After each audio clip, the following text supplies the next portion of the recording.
the 33 players have got a wonderful opportunity to take England forward now, and they've got to grasp that opportunity.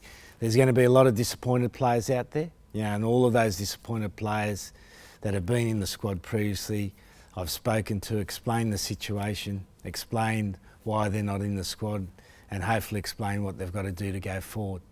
And that should be the case when you're naming the national squad. There should be a lot of disappointed players.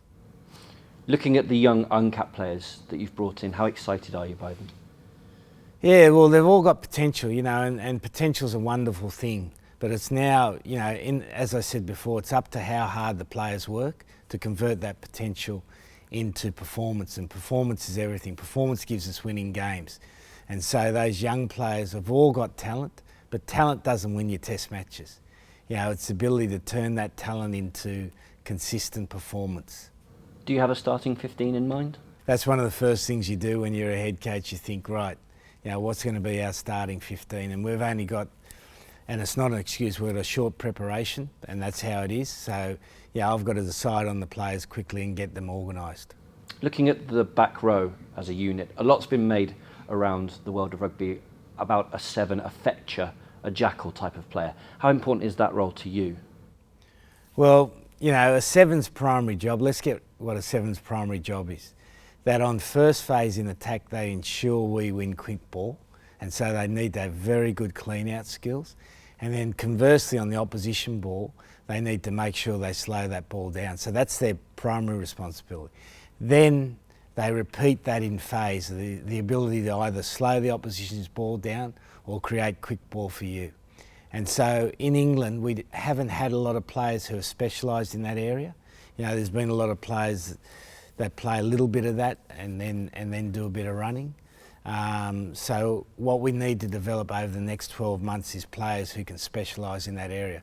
Because, the best teams in the world have that, and that's what we're competing against. How do you see the makeup of your centre partnership, Eddie? Well, the other thing we've got to realise here is just because they're playing in one position for their club doesn't necessarily mean that's their right position in national rugby.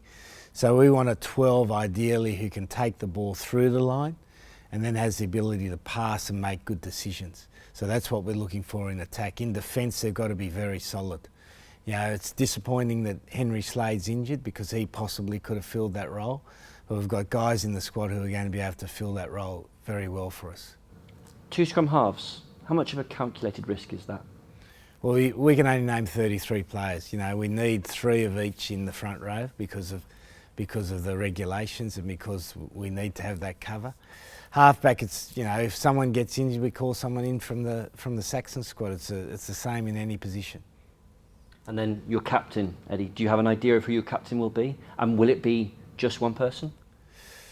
Well, we need to have a captain. We need to have a leader, and I'm pretty sure who that captain is. I need to obviously speak to a number of people before I make that decision, and that involves the players. But we need someone who's going to display what I've said we want England to be, and that's a committed, passionate, a team that's going to play with pride, that's going to be physical, but is also going to be smart. With this squad that you've named, with only 10 or so days to prepare, how much are you looking for players to bring discussion and bring debate into getting the best results? We want players to be involved in the process. The big thing is whenever a player brings up something, they've got to have a solution. They can't say, that's not good. They've got to say, that's not good, but we should be doing this. And that's what I'm looking for. I'm looking for players who are self-starters, who are self-driven, who want to help improve the team.